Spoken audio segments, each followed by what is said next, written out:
My name is Matt Worswick from the Latymer at Pennyhill Park. So the dish I'm going to show you now, it's a poached Gigha Halibut that's served with a smoked almond pesto, broccoli puree and a seaweed butter sauce.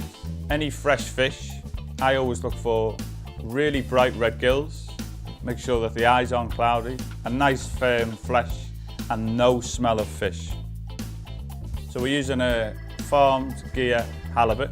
It's a sustainable, again, ethical way of using a fantastic Scottish ingredient. So we're going to prep the halibut. You just take it off the bone, nice and close to the, to the edge, so you don't leave any flesh because it's a premium ingredient. Then we'll take the skin off. We're going to salt them for about 15 minutes, just to firm up the flesh. Wash it off, and then we'll portion it to nice pave steaks, and then that'll be poached in the water bath at 55 degrees in Burn Rosette.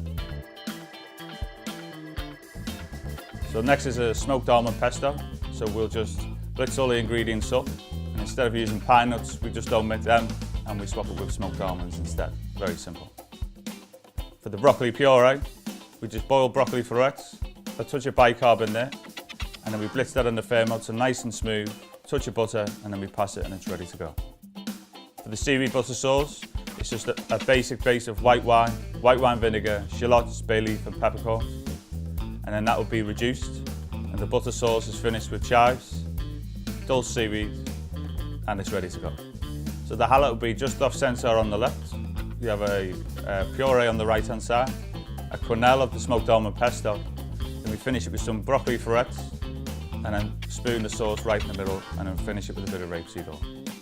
So there we have a poached Gigha halibut, served with a smoked almond pesto, broccoli and a seaweed butter sauce.